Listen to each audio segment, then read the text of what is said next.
అధ్యాయానికి రండి, ఎవరైనా చదవండి. అపోస్తల కార్యముల గ్రంథం 16వ అధ్యాయం 5వ వచనాన్ని చదువుతారా స్త్రీలారా? అపోస్తల కార్యములు 16. గనుక సంఘములు విశ్వాసమందు స్థిరపడి అనుదినము లెక్కకు అది సంఘము విస్తరించాలి అంటే బలమైన పునాది ఏంటి? పాటలు కాదు, బలమైన నాయకులు కాదు, బలమైన యోధులు కాదు, బలమైన వారు కాదు.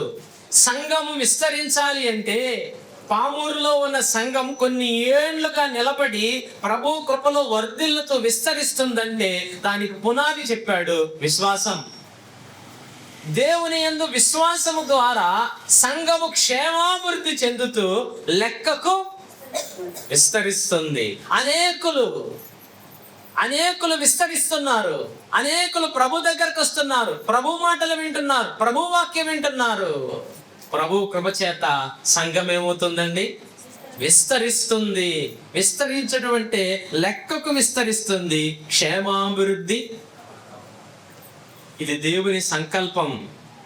ఆయన మా ఊరు దగ్గర, ఆయన సుగుణరావు తాతయ్య మాకు దగ్గర, ఆయన మీకు మాకు దాదాపు 300 కిలోమీటర్ల దూరం ఉంటాయి. మరి దేవుని సంకల్పం తన దాసుణ్ణి ఇక్కడ అనేక ఆత్మలను రక్షించటానికి అనేక స్థలాల్లో నుంచి తీసుకొని వచ్చి చివరికి ఈ బీడు ప్రాంతమైనటువంటి ప్రాంతములో ఆయనని ఎన్నిక చేసి నిలబెట్టి ఇక్కడ ఉన్నటువంటి ఆత్మలను రక్షించి కాపాడి ఆయన రాకడలో ఎత్తబడటానికి దేవుని సంకల్పం ఆయన చేశాడు. తద్వారా తన కుమారుణ్ణి నిలబెట్టుకొని ఆయన రాకడకు తర్పీదు చేయటానికి వాడుకుంటున్న దేవునికి స్తోత్రం. ఇప్పుడు 2 విషయాలు మనం విన్నాం. సంఘము విస్తరించడానికి బలమైన పునాది ఏంటి? విశ్వాసమే. ఏ విశ్వాసం? ప్రభువునందు విశ్వాసం ఉంచడం ద్వారా అనేకులు రక్షింపబడుతున్నారు, రక్షణలోకి వస్తున్నారు, క్రీస్తు వారు అవుతున్నారు, దేవుని బిడ్డలుగా, దేవుని కుమార్తెలుగా తీర్చబడుతున్నారు. సంఘం అంటే ఆనందమేనా? సంఘం అంటే ఇంకా ఆనందం, సంతోషమేనా? ఈ యెరూషలేములో ఉన్న సంఘం విస్తరిస్తుంది అనటానికి ఎంత ఆనందంగా ఉందో దాని వెనకాల జరిగిన పని కూడా ఒకటి ఉంది. చూడండి, ఇదే అధ్యాయం 8వ అధ్యాయానికి రండి. అపోస్తల కార్యముల గ్రంథం 8వ అధ్యాయం 1వ వచనం చదువుకుందాం. ఆ కాలమందు యెరూషలేములో సంఘమునకు సంఘానికి ఏం జరిగింది? హింస ఉన్నది, కష్టం ఉన్నది, బాధ ఉన్నది, నష్టం ఉన్నది, అపాయం ఉన్నది. కష్టమున్నా, అపాయం ఉన్నా, హింస ఉన్నా, బాధ ఉన్నా సంఘం ఏమవుతుంది? మీరు ఎవరు చెప్పట్లా? క్షేమాభివృద్ధి చెందుతుంది. ఎందుకు? ఆ సంఘము క్రీస్తు శరీరం. అపోస్తల కార్యాలు 20లో ఆ సంఘము ఆయన స్వరక్తమిచ్చి సంపాదించిన సంఘం. పేతురుతో చెప్పాడు 18వ అధ్యాయం 16లో, పేతురు ఈ బండ మీద నా సంఘమును కట్టుము, పాతాళ ద్వార లోకము దాని ఎదుట నిలువలేదు. శ్రమలలో సంఘం విస్తరిస్తుంది. ఇప్పుడు కూడి ఉన్న మనందరికీ ఆనందం కాదు, మనమందరము పూల పాన్పోలేము, మనమందరము దేనిలో లేము. అయినా కష్టాలు, శ్రమలు, బాధలు, అనారోగ్యాలు, ఇబ్బందులు, ఇరుకులు ఎన్ని ఉన్నా సంఘం ఏమవుతుందట? విస్తరింపబడుతుంది. ఆ ఆనందకరమైన మాట ఏమిటంటే క్షేమాభివృద్ధి. ఒకటి హింస అన్నాడు. 3వ వచనం చూడండి, ఏమన్నాడు? సౌలైతే ఇంటిట దుర్చి. అప్పుడున్నటువంటి సంఘానికి ప్రధాన శత్రువు ఎవరండి? ఆ యెరూషలేములో మొదటి సంఘానికి ప్రధాన శత్రువు ఎవరు? సౌలే. ఆయన పౌలుగా మారిన తర్వాత ఏ సంఘాన్ని హింసించాడో, ఏ సంఘాన్ని దోచుకున్నాడో, కొట్టాడో, హింసించాడో ఆ సంఘాలకే ఆయన పూనుకొని పత్రికలు రాసి క్షేమాభివృద్ధి కలిగించి ఎన్నో సంఘాలు చేర్చిన వాడుగా మనకు కనబడుతున్నాడు. చూడండి, ఏంటి హింస? సౌలైతే ఇంటింటా చొచ్చి పురుషులను స్త్రీలను ఈడ్చుకొని పోచు. అబ్బా! పామూరు అక్కలు చెప్పండి, పామూరు అన్నలు చెప్పండి. చెరసాల్లో వేస్తే సంఘానికి వచ్చేవాళ్ళు ఎంతమంది? చెప్పరే, చెరసాలలో వేస్తే నువ్వు వస్తారా? నువ్వు వస్తావా? ముందు ఎక్క గెలిసాలో పెట్టి అన్న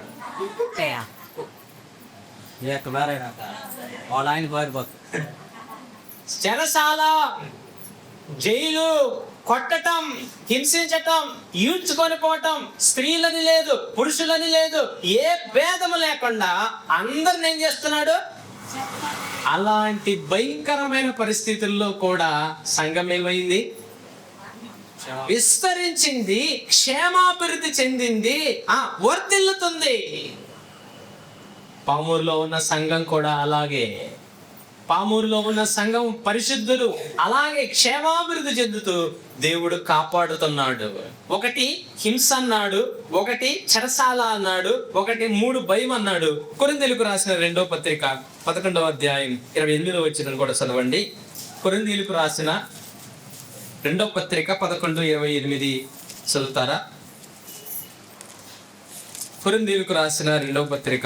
ఇవియును గాక సంఘములన్నిటి మీకు వచ్చిన చింతయు కలదు. ఏమన్నాడు? సంఘము పౌలు మారిన తర్వాత రాస్తున్న సంగతి ఇది. సంఘము క్షేమాభివృద్ధి చెందిన తర్వాత, సంఘము విస్తరించిన తర్వాత దాని వెనుకున్నటువంటి ప్రయాస, కష్టాలు, వాటన్నిటిని పౌలు ఏం చెప్తున్నాడంటే సంఘముల గురించిన చింత ఉంది. ఏమైపోతాయి? వాక్యం వింటున్న ప్రజలు ఏమైపోతారు? ఆరాధిస్తున్న వారు ఏమైపోతారు? వారిని ఎలా నడిపించాలి? వారిని ఎలా పురికొల్పి చేయాలి? వారిని ఎలా నిలబెట్టాలి? శ్రమల్లో, కష్టాల్లో, బాధల్లో అన్నిటిల్లో తాళగలగాలి. అందుకే పౌలు ఏమని బాధపడుతున్నాడంటే ఇవియును గాక సంఘములను గురించిన చింత. అంటే సంఘాలకు ఏమున్నాయి? ఏముంది? ఏంది చెప్పరే? మా సంఘం ఆనందంగా ఉందని చెప్పేవాళ్ళు ఎవరైనా ఉన్నారా? మా సంఘం సంతోషంగా ఉందని చెప్పేవాళ్ళు ఎవరైనా ఉన్నారా? మరి ఈ చివరి దినాల్లో మనం ఉన్నాం కాబట్టి చెప్పండి, సంతోషం ఉందా? నెమ్మది ఉందా? ఇప్పుడు నేను ఇవన్నీ ఎందుకు చెప్తున్నానంటే ఎన్ని ఉంటాయి అమ్మా. సంఘం శ్రమలు ఉన్నాయి, హింసలు ఉన్నాయి, నిందలు ఉన్నాయి, కష్టాలు ఉన్నాయి, శోధనలు ఉన్నాయి. ఇవి కాక చింతలు కూడా. ఏమిటి చింతలు? చాలా మంది సహోదరులు మేము ప్రాంతానికి వెళ్తున్నాం కానీ మాకు అసలు ఏ మేలు లేవు. మేము ప్రార్థనకు వస్తున్నాం కానీ ప్రభు మమ్మల్ని ఆలకించడం లేదు. మేము ప్రార్థనకి సంఘానికి వస్తున్నాం కానీ మాకు అసలు ఏమి అనుకూలంగా. వినండి జాగ్రత్తగా. దేవునిలోకి మనం వచ్చిన తర్వాత, దేవునిలో మనం నిర్ణయింపబడిన తర్వాత ఈ లోకంలో మనం ఎదుర్కోవాల్సింది శ్రమల, బాధల, కష్టాల, సుఖాల, ఆనందాల, ఇంకేం చెప్పండి? అది తెలుసుకుంటే చాలు. అసలు సంఘంగా మనం దేనికి పిలువబడ్డాం? సంఘంగా దేవుడు మనల్ని ఎందుకు ఇన్ని దినాలుగా కాపాడుతూ, వాక్యం ఇస్తూ, భద్రపరుస్తూ, బలపరుస్తూ, క్షేమాభివృద్ధి, ఎన్ని లోటులున్నా, ఎన్ని అక్కర్లున్నా, ఎన్ని శ్రమలు వస్తున్నా, ఎన్ని బాధలు వస్తున్నా, ఎన్ని కష్టాలు వస్తున్నా ముందుకెళ్తున్నా వెనక్కి వెళ్తున్నావా? ముందుకే. మన ప్రభు వచ్చేంత వరకు మనం ప్రయాసలు ఎంత కష్ట నష్టాలు ఎన్ని ఉన్నా సంఘము ఆగదు, క్షేమాభివృద్ధి చెందుతూనే ఉంటది. ఒక మాట చదువుతారా? 20వ అధ్యాయం అపోస్తల కార్య గ్రంథం ఎలా క్షేమాభివృద్ధి చెందుతుందో ఆ మాట చదువుకుందాం. అపోస్తల కార్యములు 20వ అధ్యాయం 32వ వచనం చదవండి ప్రియులారా. ఇప్పుడు దేవునికి ఆయన కృపావాక్యమునకు మిమ్మల్ని అప్పగించుచున్నాను. ఆయన మీకు క్షేమాభివృద్ధి ఏమిటి మనకి క్షేమాభివృద్ధి కలిగించేది? ఎవరైనా చెప్తారు? ఇప్పుడు చదివా. ఆయన వాక్యం విశ్వాసులైన మనకి, సంఘస్థులైన మనకి, ఆయన ఏర్పరచుకున్న మనకి, లోకములో నుంచి లాగిన మనకి క్షేమాన్ని ఇచ్చేదేమిటి? ఎవరు చెప్పలా? ఆయన వాక్యం. ఇప్పుడు దేవునికిని ఆయన కృపావాక్యములకు మిమ్మును అప్పగించుచున్నాను. ఆ వాక్యము మీకు క్షేమాభివృద్ధిని. అందుకే వాక్యానికి మనం దగ్గరగా ఉండాలి. వాక్యం ప్రకటించేటప్పుడు జాగ్రత్తగా వినాలి. ఈ వాక్యం మన సమస్యలన్నింటినీ తొలగిస్తుంది, మన బాధలన్నింటినీ తొలగిస్తుంది, మన ఐగిక విచారాలన్నీ తొలగిస్తుంది. ఖడ్గం, శ్రమ, హింస ఎన్నొచ్చినా వాక్యం ఆదరణ ఇస్తుంది, అండగా. వాక్యం తెలియకపోతే చెప్పండి, వాక్యమే తెలియకపోతే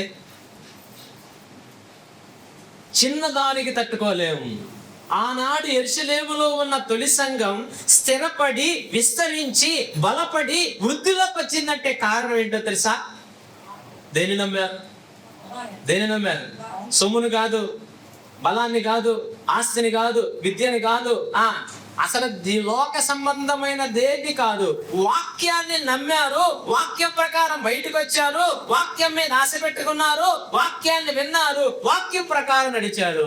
ఎన్ని కష్టాలు వచ్చినా, ఎన్ని హింసలు వచ్చినా, ఎన్ని బాధలు వచ్చినా వాక్యం ఏం చేస్తుంది? ఏమ్మా, వాక్యం ఏం చేస్తుంది? పాటొచ్చా మీకు?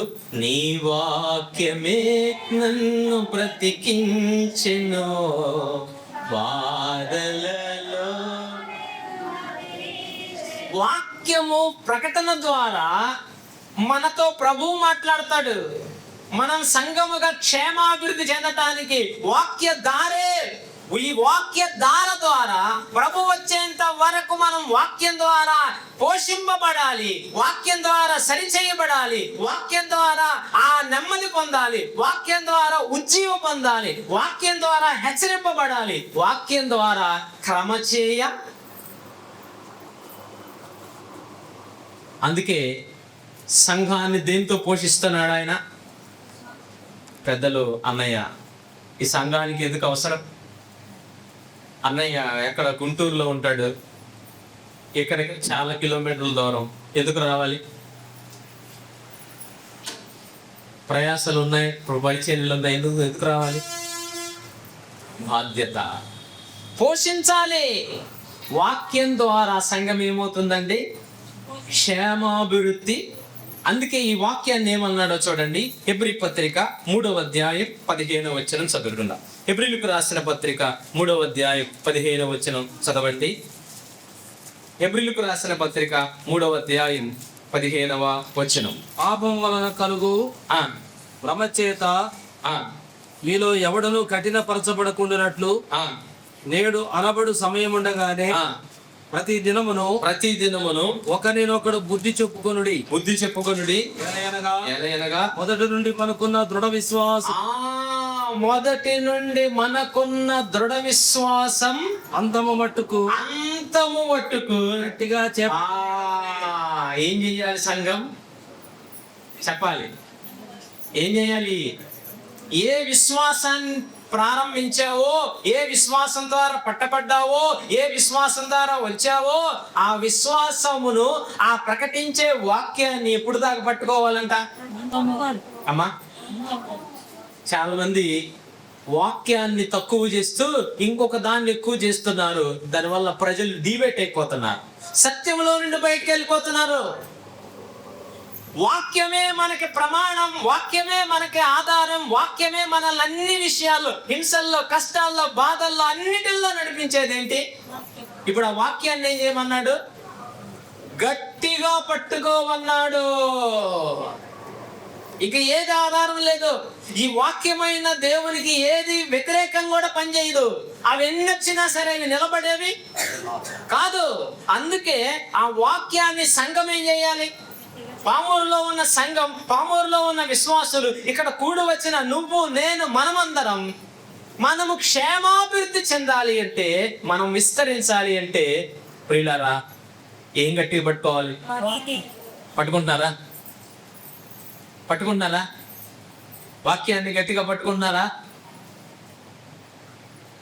బెరియా విశ్వాసులు ఎలా ఉండేవాళ్ళో తెలుసా? వాక్యం సేవకుడు బోధిస్తుంటే అక్కడ ఉన్నటువంటి ఆ విశ్వాసులు అలాగూ ఉన్నదో లేదో.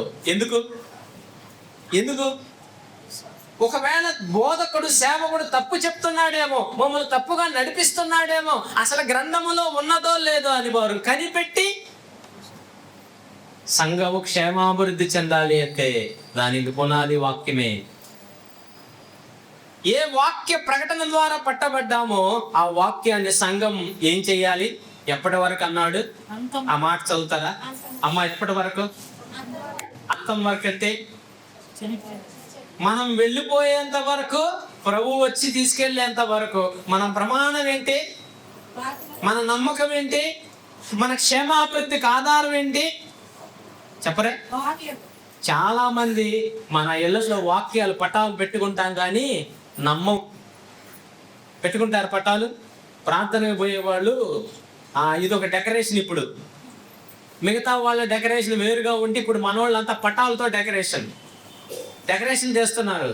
కానీ అది ఎక్కడ ఉండాలి? హృదయంలో ఉండాలి. ఉన్నదాన్ని ఎక్కడ ఉండాలంట? గట్టిగా పట్టుకోవాలన్నాడు. ఒకటి.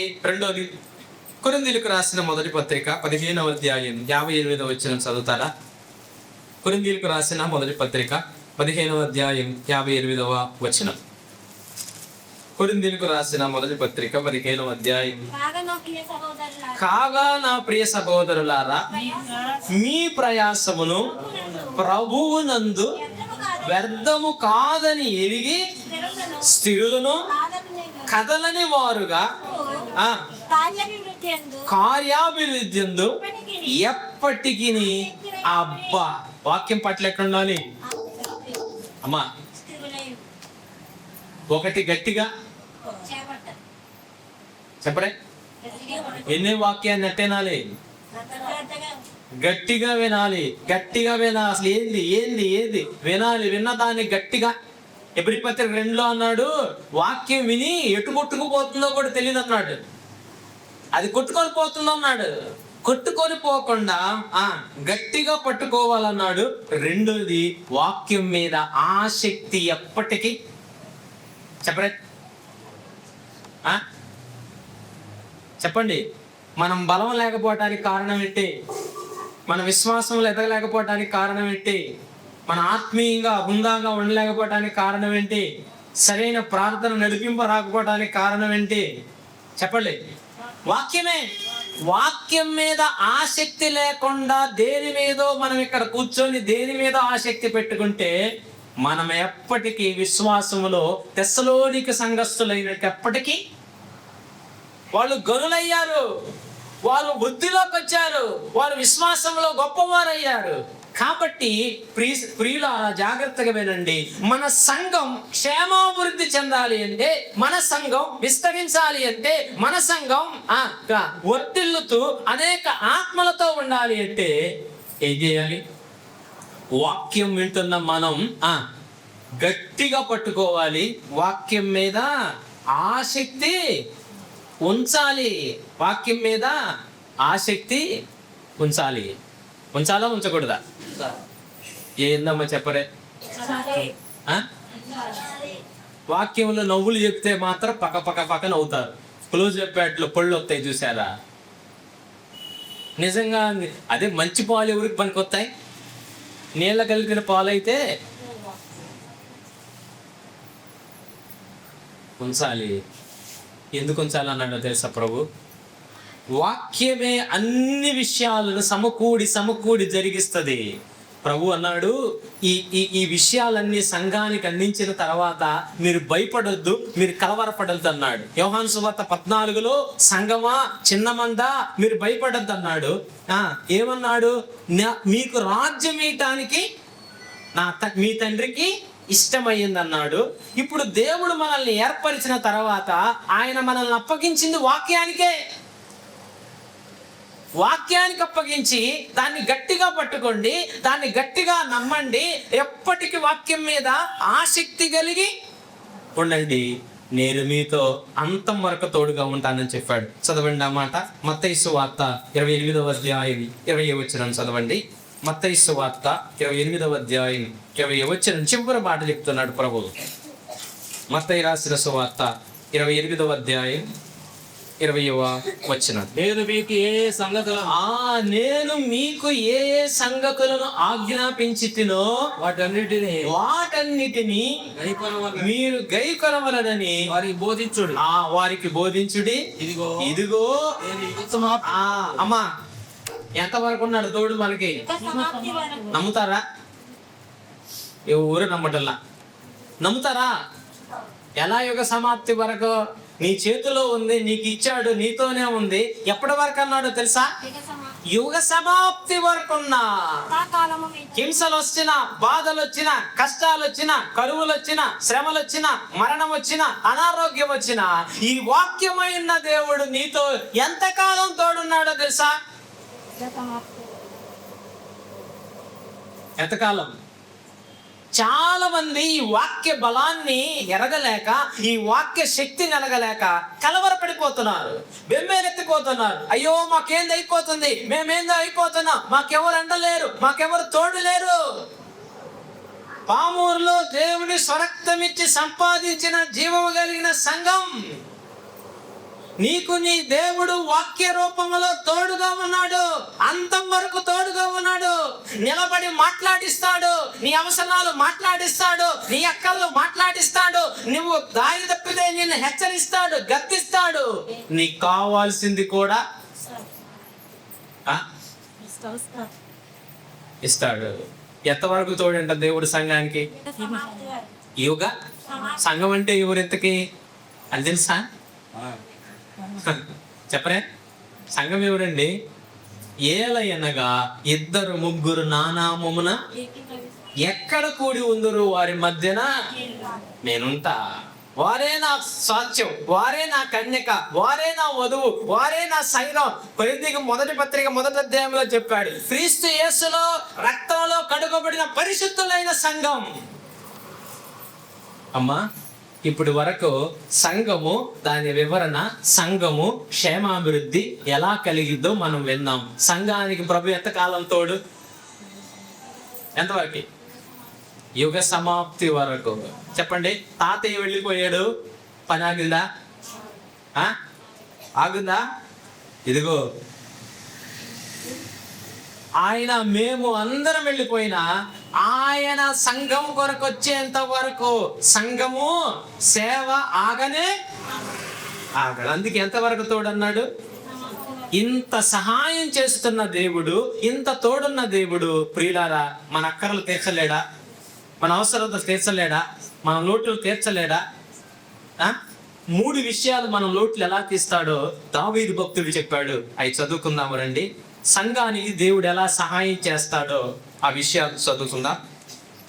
దినవృత్తాంతముల మొదటి గ్రంథం 17వ అధ్యాయం 8వ వచనం చదవండి. దినవృత్తాంతముల మొదటి గ్రంథం 17:8 సంఘానికి దేవుడు ఎలా సహాయం చేస్తాడో చదువుకుందాం. 17:8 ఇది దావీదుతో చెప్పిన మాట. చదవండి, పెద్దగా చదవన్నా అమ్మ, పెద్దగా చదవాలమ్మా. దినవృత్తాంతముల మొదటి గ్రంథం 17:8 నీవు వెళ్ళు చోటునెల్లా నీకు తోడుగా ఉండి నిన్ను ద్వేషించు వారిని నీ ముందర నిలవనీయక నిర్మూలము చేసి తిని లోకములోని గనులకు వంటి పేరు నీకు కలుగజేయదు. ఏమన్నాడు? నీవు వెళ్ళిన చోటుకెల్లా నీకు నేను తోడుగా ఉంటా. ఇప్పుడు ఇందాక ఏం చెప్పాడు? యుగ సమాప్తి వరకు నేను, విశ్వాసులు చెప్పండి, యుగ సమాప్తి వరకు తోడుంటా. నువ్వు ఎక్కడికి వెళ్తే అక్కడికి నేను. ఇది దావీదు గురించి చెప్పిన మాట. దావీదు ఎక్కడికి వెళ్తే అక్కడ ప్రభు ఎలా ఉన్నాడంట? తోడుగా ఉన్నాడు. సంఘానికి చెందిన నువ్వు, ఆయన వాక్యం వింటున్నా నీకు తెలియకుండానే ప్రభు నీకు తోడుగా ఉన్నాడు. ఎన్ని ప్రయాణాల్లో, ఎన్ని ప్రమాదాల్లో ఆయన తోడుగా ఉండి కాపాడాడో తెలుసా? ఎప్పటి వరకు తోడు? వెళ్ళిన చోటలకెల్లా ఆయన సహాయము చేస్తూ తోడుగా ఉన్నాడు అన్నాడు. 18:6 చూడండి.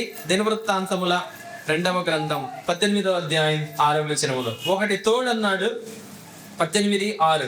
తరువాత దావీదు సిరియా సంబంధమైన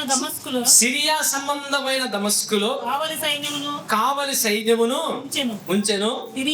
సిరియన్లు దావీదునకు ఆ, కప్పం కట్టు సేవకులైరి. ఆ, ఈ ప్రకారము ఈ ప్రకారము దావీదు పోయిన చోట దావీదు పోయిన చోట్లకెల్లా అతనికి యెహోవా అతనికి సహాయం 1 పోయిన చోటికెల్లా తోడు, 2 పోయిన చోట్లకెల్లా సహాయం.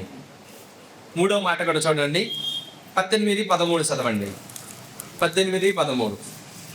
దావీదు ఎదోములో కావలి సైన్యమును ఉంచెను. ఎదోమీయులందరూ అతని సేవకులై దావీదు పోయిన చోట్లకెల్లా అతని రక్షించి. అబ్బా అమ్మ 3 మాటలు అర్థమైందా? మనకు ప్రభు ఎంతకాలం తోడు? సదాకాలం అన్నాడు. మనం ఎక్కడికి వెళితే అక్కడ తోడుగా ఉండాలన్నాడు. మనం ఎక్కడికి వెళ్తే అక్కడ సహాయం చేస్తానన్నాడు. మనం ఎక్కడికి వెళ్తే అక్కడ రక్షిస్తానన్నాడు. అన్నాడా లేదా? చేస్తున్నాడా లేదా? అందుకే ఆయన వాక్యము ద్వారా మనకి సహాయం, ఆయన వాక్యం ద్వారా తోడు, ఆయన వాక్యం ద్వారా రక్షణ. సంఘానికి ఇదే దీవెన. సంఘములో వాక్యం తోడుగా వెళ్తుంది. సంఘములో వాక్యం సహాయం చేస్తుంది. ఎప్పుడు ఏది కావాలో, ఏ అక్కరుందో, ఏ లోటుందో, ఏదుందో వాక్యమైన దేవుడు ఆ కొరత తీరుస్తాడు. 3వది రక్షణ. ఇంత భద్రతనిచ్చాడు దేవుడు సంఘానికి, ఇంత కృపణిస్తున్నాడు సంఘానికి, ఇంత వర్ధిల్ల చేస్తున్నాడు సహాయానికి, ఇంత సహాయం చేస్తున్నాడు, ఇంత తోడుగా ఉన్నాడు, ఎంత రక్షణ కలిగిస్తున్నాడు. అలాంటి దేవుడి చేతిలో మనం ఉన్నామన్న ఒక ఆనందం మనకు ఉండాలి. ఇప్పుడు వరకు 2 మాటలు మనం విన్నాం. సంఘం అంటే ఏంటి, ఎందుకు క్షేమాభివృద్ధి చెందుతుంది అనేది విన్నాం. ఆ తర్వాత సంఘానికి ఆయన ఏం చేస్తున్నాడంటే తోడుంటున్నాడు, సహాయం చేస్తున్నాడు, రక్షిస్తున్నాడు. ఇప్పుడు సంఘంగా దేవుడు మన బాధ్యతను ఏమని చెప్తున్నాడు? ఆయన బాధ్యతలు ఆయన నెరవేరుస్తున్నాడు. ఆయన బాధ్యతలు ఆయన సమృద్ధిగా జరిగిస్తున్నాడు. ఆయన ఏర్పరచుకున్న సంఘముగా, ఆయన కట్టుకున్న సంఘముగా, ఆయన స్వరక్తం ఇచ్చి నిలబెట్టుకున్న సంఘముగా మన బాధ్యత ఏంటి? సంఘం అంటే ఎవరు? మనుషులా? సుందర్ సింగ్ గారు ఒక్కరేనా? ఇప్పుడు నమ్ముకున్న వారి బాధ్యత ఏంటి? ఆయన అంతం వరకు తోడుంటానన్నాడు. నువ్వు ఏం చేస్తున్నా? నిన్ను కాపాడుకుంటున్నా, నిన్ను రక్షించుకుంటున్నా, నీకు సహాయపడుతున్నా, నువ్వు విస్తరించడానికి నేను తోడ్పడుతున్నా, నీకు క్షేమాభివృద్ధిని కలుస్తున్నా. మరి నీ బాధ్యత ఏంటి? చూడండి దైవ గ్రంథములో నుండి ఫిలిప్పీ పత్రిక 1వ అధ్యాయం 27వ వచనం చదువుతారా ప్రియులారా? ఫిలిప్పీ పత్రిక 1వ అధ్యాయం వచ్చి ఫిలిప్పీ పత్రిక 1వ అధ్యాయం 27వ వచనం. అయ్యా చదవండి అయ్యా. ఫిలిప్పీ పత్రిక 1వ అధ్యాయం 27వ వచనం ఏం చెప్తున్నాడు? నేను వచ్చి మిమ్మల్ని చూచినను రాకపోయినను మీరు ఏ విషయములో అదుగో. సంఘము జాగ్రత్తగా వినాల్సిన మాట పడి చెప్తున్నాడు. నేను వచ్చి మిమ్మును చూచినను రాకపోయినను మీరు ఏ విషయములో ఎదురించు వారికి బెదరక అందరూ ఒక్క భావముతోనే స్వార్థ పక్షమున అబ్బా. ఏంటి సంఘం బాధ్యత? అమ్మా సంఘం బాధ్యత ఏంటి? భోజనాలు వండుకొని తినేటివా? ఏందమ్మా చెప్పరు? ఎవరు చెప్పరే? సంఘం బాధ్యత ఏంటి? సంఘాన్ని దేవుడు కాపాడుతున్నాడు, వర్ధిల్ల చేస్తున్నాడు, క్షేమాభివృద్ధి చేస్తున్నాడు చెప్పుకున్నాం కదా. ఆ చెప్పుకున్న తర్వాత ఆయన మనకి ఇచ్చిన బాధ్యత ఏంటో తెలుసా? ఏ ఒక్కరం బెదిరిపోకూడదు, ఏ ఒక్కరం బెదిరిపోకూడదు. అందరం మన విశ్వాసంలో ఎవరైనా ఏదన్నా అంటే అందరం రావాలి, అందరం ఏకభావంతో ఉండాలి, అందరం నిలబడాలి. ఏ పక్షాన అన్నాడు? సువార్తని అదుకు ఏ సువార్త ద్వారా మనం పట్టబడ్డామో, ఏ సువార్త వాక్య ద్వారా లోపలికి వచ్చామో, ఏ సువార్త ద్వారా క్షేమాభివృద్ధి చెందుతున్నామో, ఆ సువార్త పక్షాన సంఘం ఏం చేయాలి? పోరాడాలి. అమ్మా, మనం పిలిచింది దేవుడు నిద్రపోవటానికి కాదు, పోరాడటానికి. దేని పక్షాన? సువార్త పక్షాన పోరాడాలన్నాడు ఇక్కడ. అదే 17 వచనం చూడండి. ఫిలిప్పీ పత్రిక 1వ అధ్యాయం 17. ఫిలిప్పీ పత్రిక 1వ అధ్యాయం 17 వచనం ఏం చెబుతుందో దేవుడు. కొందరు అసూయ చేతను, ఆ, కలహ బుద్ధి చేతను, ఆ, మరి కొందరు మంచి బుద్ధి చేతను ఆ, క్రీస్తును ప్రకటించుతున్నారు. ఆ, వారైతే ఆ, నా సంబంధములతో కూడా నాకు శ్రమ తోడు చేయవలని తలంచుకొని ఆ. శుద్ధ మనసుతో కాక ఆ. కక్షతో క్రీస్తును ప్రకటించుతున్నారు. ఆ. వీరైతే ఆ. నేను సువార్త పక్షము వారించుట ఆ. రెండోది మనం దేని పక్షాన ఉండాలంట సంఘం? సువార్త పక్షాన వాదించటానికి. ఇందాకేం చెప్పాడు? సువార్త పక్షాన పోరాటం చెయ్యాలి. ఇప్పుడు సువార్త పక్షాన ఏం చేయాలి సంఘం? వాదించాలి. జరుగుతున్నాయా ఈ పనులు? జరుగుతున్నాయా? ఇందాక క్షేమాభివృద్ధి జరిగింది, అభివృద్ధి జనంగా జరిగింది అనగా టక మాట్లాడారు. ఈ 2 పనులు చేయగలుగుతున్నావా? 1 సువార్త పక్షాన పోరాడాలి, 2 సువార్త పక్షాన వాదించాలి. అపోస్తల కార్యముల గ్రంథం 18వ అధ్యాయం 28వ వచనం చదువుకుందాం. అపోస్తల కార్యముల గ్రంథం 18వ అధ్యాయం 28వ వచనంలో చూడండి. ఏసే క్రీస్తని లేఖనముల ద్వారా అతడు దృష్టాంతపరిచి ఆ, యూదుల వాదమును ఆ, బహిరంగముగాను గట్టిగాను ఖండించుచు. మూడోది ఏం చేయాలి? అమ్మ, మీకు ఏమైనా అర్థమవుతుందా? సంఘం చేయాల్సిన 3వ పని. 1 సువార్త పక్షాన పోరాటం చెయ్యాలి. 2 సువార్త కొరకు ఏం చేయాలి? గట్టిగా వాదించాలి. 3వది బహిరంగముగా చెప్పండి. సువార్తకు విరోధంగా, క్రీస్తుకు విరోధంగా, వాక్యానికి విరోధంగా ఎవరైనా ఉంటే వారిని ఏం చేయాలి? సంఘం ఖండించాలి. అమ్మా, మీరే ఏం చేయాలి? అసలు మీరు ఎవరు చెప్పినా కానీ ఏదైనా వాక్యమేగా, ఎక్కడైనా చర్చేగా, ఏదైనా బోధేగా అనుకుంటున్నారు. అవునా? జిల్లేడు పాలు మామూలు పాలు ఒకటేనా? ఏం చెప్పరే? మరి ఖండించాల్సిన బాధ్యత లేదా? వాక్యం వింటున్నా నువ్వు, వాక్యం ఎరిగిన నువ్వు, వాక్యం నేర్చుకున్న నువ్వు చేయాల్సిన 3 పనులు. 1 సువార్త పక్షాన పోరాటం చేయాలి, సువార్త పక్షాన వాదించాలి, సువార్త పక్షాన ఖండించాలి. ఎక్కడెక్కడ? ఏంటేంటాను? బహిరంగంగాను. చెప్పండి, ఏంటేంటాను? బహిరంగంగాను. వాక్యాన్ని, దేవుణ్ణి, సువార్తని ఎవరైనా తేలిక చేస్తే ప్రియులారా, సంఘముగా కూడి బలపడుతున్నా మనం సువార్త పక్షాన మనం పని చెయ్యాలి. అపోస్తల కార్యముల గ్రంథం 20వ అధ్యాయం 20వ వచనం చూడండి. అపోస్తల కార్యముల గ్రంథం మరియు ప్రయోజనకరమైనది ఏది దాచుకొనక బహిరంగముగాను ఏంటేంటను మీకు తెలియ బోధించొచ్చు. 4వ పని ఏంది మంది సంఘంది? అక్కడ చెప్పాడు ఆ మాట. ఏమన్నాడు? ప్రయోజనకరమైనది ఏది దాచుకోకూడదు. ఏంటి ప్రయోజనం? నీవు నేను ఎలాగ రక్షించబడ్డామో, నీవు నేను ఏ వాక్యం ద్వారా రక్షించబడ్డామో అలాగ రక్షించబడిన వారు మన కుటుంబాల్లో, మన బంధువుల్లో, మన రక్త సంబంధికుల్లో, ఇరుగు పొరుగు వారిలో, పల్లెల్లో, పట్టణాల్లో ఎంతో మంది ఉన్నారు. వారందరి ప్రయోజన కొరకు ఏం చేయాలి?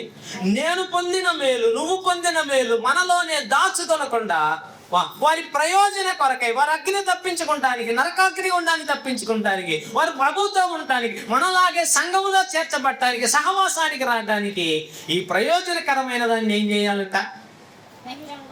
ఎట్టిట్టను బహిరంగంగాను వారికి తెలియజేయాలి. ఇవి సంఘానికి ఇవ్వబడినటువంటి బాధ్యతలు. ఎన్ని? 4. సువార్త పక్షాన పోరాడాలి, సువార్త పక్షాన వాదించాలి, సువార్త పక్షాన ఖండించాలి, ఇంటింటికి అందరికి సువార్తను చెప్పారా? తెలియజేయాలి. కూరగాయలు కొంటున్నారు, ఎవరో సహోదరి వచ్చింది, ఏం చెప్తారు చెప్పవే? కూరగాయల దగ్గర కూడా ప్రభు గురించి చెప్తే చాలు, అదే సువార్త. యేసు నీ కొరకు చనిపోయాడు, యేసు నీ కొరకు ప్రాణం పెట్టాడు, యేసు నీ కొరకు రక్తాన్ని కార్చాడు, యేసు నీ కొరకు సిలువ పడ్డాడు, నీ కొరకు చనిపోయాడు, మరలా తీసుకొని రాపోవటానికి రాబోతున్నాడు. మేమందరం వెళ్ళబోతున్నాం. మా వాక్యం చెప్పింది, మా సేవకులు చెప్పారు, మమ్మల్ని బలపరిచారు, మేము వెళ్ళిపోతున్నాం. నీకు ఆ భాగ్యం లేదుగా, దేవుడు నిన్ను ప్రేమిస్తున్నాడు, నీకు ఈ వాక్యం ఇవ్వడానికి పిలుస్తున్నాడు అని ఏ ప్రయోజనకరమైన దాన్ని దాచుకొనకుండా ఏం చేయాలి? ఏం చేయాలి? సంఘం, సహోదర సహోదరీలు తెలియాలి. ఇది సంఘానికి ఇవ్వబడినటువంటి బాధ్యత. ఇక నాకు 5 నిమిషాల టైం ఉంది. సంఘానికి దేవుడు సంఘస్థులమైన మనకి ఉండాల్సిన ఆశ చెప్పి నేను వర్తమానాన్ని ముగిస్తా. సంఘానికి సంఘస్థులమైన మనకు సంఘానికి ఉండాల్సినటువంటి ఆశ, ఏ ఆశ ఉండాలి? రండి, రోమాపత్రిక 1వ అధ్యాయం 15వ వచనం. రోమాపత్రిక 15వ అధ్యాయం 1వ అధ్యాయం 15వ వచనం చదువుతా. కాగా నా వలనైనంత మట్టుకు మీకును సువార్త ప్రకటించుటకు సిద్ధముగా. మా సంఘం మన ఆశ ఎత్తి తెలుసా? బంగారం కొనుక్కోవటం కాదు, పెళ్లిని కొనుక్కోవటం కాదు, మేడలు కట్టుకోవటం కాదు, మిద్దెలు కట్టుకోవటం కాదు. అవన్నీ మనం అడగకపోయినా ప్రవహిస్తాడు. మన ఆశ ఏంటి? మన ఆశ ఏమై ఉండాలి? అక్కడ ఒక మాట ఉంది, నా వలనైనంత మట్టుకే. నేను దేశాలు కాదు, విదేశాలు కాదు, వేరే గ్రామాలు కాదు, పల్లెలు కాదు, పట్టణాలు కాదు, ఎక్కడ కాదు, నువ్వు ఉన్న చోటనే, నువ్వు ఉన్న ఇంటిలోనే, నీ కుటుంబంలోనే, నీ బంధువుల్లోనే, నీ మిత్రుల్లోనే, నీ వీధిలోనే, నీ చేతనైనంత మట్టుకు, నీ వల్లైనంత మట్టుకు ఏం చెప్పాలని ఆశ? సీరియల్సా, సినిమాలా, ఫలానా చోట ఫలానాది ఇదే కాదు.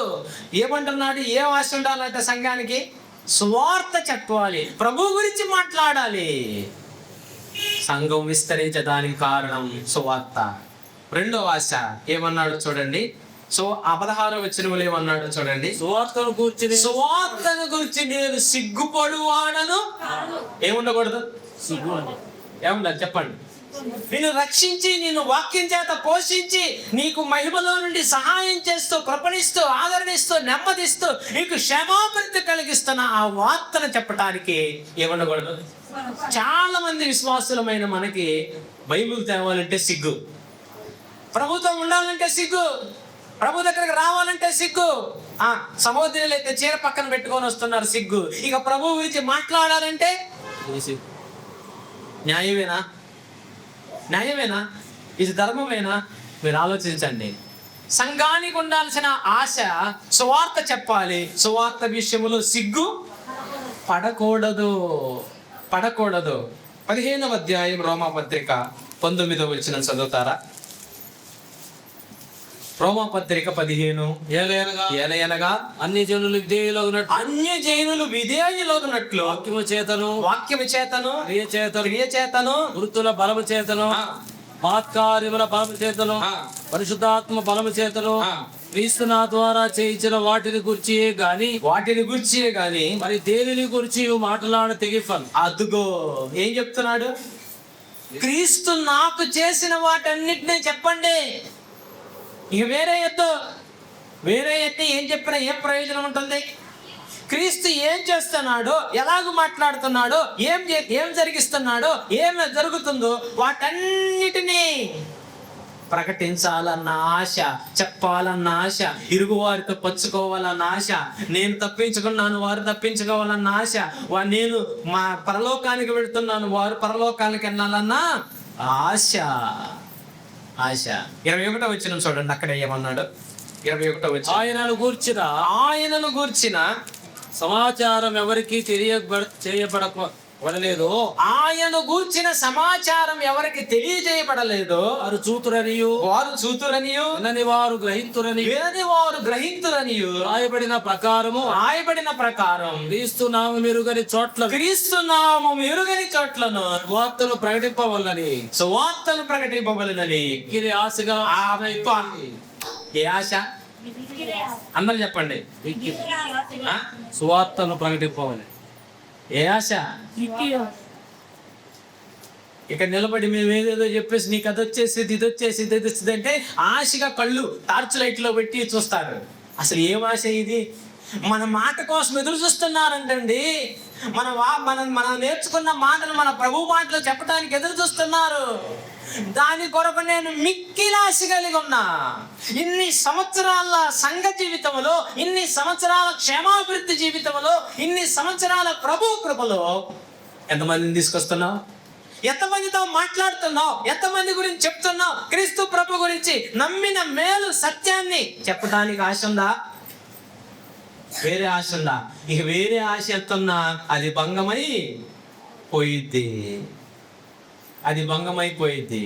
చూడండి, చివరి మాట చెప్పి ఎందుకు దీని గురించి ఇంత ప్రయాసగా చెప్పాడంటే 15వ అధ్యాయం కొరింథీ మొదటి పత్రిక 2వ వచనం చివరి భాగంలో చెప్పాడు ఈ సువార్త గురించి. కొరింథీ మొదటి పత్రిక 15వ అధ్యాయం 2వ వచనం చదువుతారా? కొరింథీ మొదటి. మీరు దానిని అంగీకరించితిరి, మీరు దానిని అంగీకరించితిరి, దాని యందే నిలిచి ఉన్నారు. దాని యందే నిలిచి ఉన్నారు. ఏ విశ్వాసం వ్యర్థమైతేనే గాని నేను ఏ ఉపదేశ రూపముగా సువార్త మీకు ప్రకటించుదునో ఆ ఉపదేశమును మీరు గట్టిగా పట్టుకొని, ఆ ఉపదేశమును మీరు గట్టిగా పట్టుకొని అనలా ఆ సువార్త వల్ల ఆ సువార్త వలననే మీరు రక్షణ పొందుతున్నారు. ఇప్పుడు ఎందుకు చెప్పాలి మనం సువార్త? అమ్మా ఎందుకు చెప్పాలమ్మా? మంచి మాట. ఎందుకు చెప్పాలంటే ఈ సువార్త వలననే ఇతరులు రక్షింపబడతారు. ఈ సువార్త వలనే మీ భర్తలు రక్షించబడతారు. ఈ సువార్త వలనే మీ బిడ్డలు రక్షించబడతారు. ఈ సువార్త వలననే మీ కుటుంబాలు. అది లేకపోతే ఇక్కడ సేవకుడు ఎంత చేపు నేర్పించినా ఇంటికి వెళ్ళి నోరు మూసుకొని ఉంటే ప్రయోజనం ఉందా? ఉందా? ఇప్పుడు మాట్లాడారా? ప్రభు గురించి చెప్పారా? ఆనందంగా చెప్పారా? సంతోషంగా చెప్పారా? అసలు ఆ దేవుడి కార్యాలు జరుగుతున్న మాట నేను ఆనందంగా పంచుకున్నారా? సంతోషంగా వివరించారా? మన ముఖంలో ఉన్న సంతోషం, తేజస్సు, ఆనందం వాళ్ళు చూస్తున్నారా? వాళ్ళు ఆనందించగలుగుతున్నారా? సువార్త. ఆ సువార్త వలనే అన్నాడు. ఇదే కొరింథీ మొదటి పత్రిక 9:16లో ఈ భారం నా మీద మోపబడి ఉన్నది. ఆ భారం మన మీద మోపబడి ఉంది. క్షేమాభివృద్ధి చెందుతున్న సంఘం వేరే పామూరులో ఉన్న దేవుడి సంఘం. దేవుడి సంఘాన్ని దేవుడు ఎలాగ అభివృద్ధి చేస్తున్నాడు? కష్టాలు, శ్రమలు, హింసలు, బాధలు, ఇరుకు ఇబ్బందుల్లో నుంచి ఎలాగో నడిపిస్తూ వర్తలు చేస్తున్నాడు. మరి ఆయన నీ మీద పెట్టుకున్నటువంటి భారం ఉంది. ఆయన నీ మీద పెట్టుకున్నటువంటి ఆశ ఉంది. దాన్ని జరిగిస్తున్నావా? ఒకసారి ఆలోచన చేయండి. జరిగిస్తున్నావా? ఆలోచన చేయండి. ఆయన నీ కొరకు ప్రాణం పెట్టాడు, నీ కొరకు రక్తాన్ని చిందించాడు. ఆయన నీ కొరకు కలువరి శిలువలో 3 మ్రేకుల మధ్య రక్తాన్ని చిందించి ప్రాణాన్ని పెట్టి నిన్ను నన్ను కొని కుమారులుగా కుమార్తెలుగా చేశాడు. తన వార్తను వెల్లడి చేయటానికి, తన మాటను వెల్లడి చేయటానికి, అనేకులను తనలోకి తీసుకురావటానికి ఆయన నీ కొరకు నా రక్తాన్ని కాల్చాడు. ఆ రక్తాన్ని వృధా చెయ్యొద్దు. ఆయన నీకు తోడుగా ఉన్నాడు, అంతం వరకు తోడుగా ఉన్నాడు. ఎక్కడికి వెళ్తే అక్కడ తోడుగా ఉన్నాడు. ఎక్కడికి వెళ్తే అక్కడ సహాయం చేస్తున్నాడు. ఏ విషయంలోనైనా కృప చూపుతున్నాడు. ఏ లోటు లేకుండా క్షేమంగా నడిపిస్తున్నాడు. అటువంటి ఉన్నతమైన దేవుని మాటను ప్రకటించడానికి సంగమా ఆశ కలిగి ఉండండి, ఆలోచన కలిగి ఉండండి. ఆనందంగా, సంతోషంగా ప్రభువుని గురించి చెప్పండి. అనేకులను సంపాదించండి, అనేకులను సంఘంలోనికి చేర్చండి. క్రీస్తు శరీరాన్ని అభివృద్ధి చేయండి. క్రీస్తు శరీరాన్ని ఆయన రాబోతుండగా అనేకులను భూలోకములో నుండి, నరకములో నుండి తప్పించి మహిమలోని చేర్చడానికి సంఘమైన మనమే కారకులం. మన మీద గురి పెట్టుకున్నాడు దేవుడు. మన బాధ్యతను మనం గుర్తెరిగి ప్రభు కార్యాల్లో పాల్పొంపులు పొందుతాం. ప్రభు ఈ మాటలు ఈ మధ్యాహ్నం వేళ మనందరి ఆత్మల క్షేమార్థమై ప్రభు దీవించును గాక.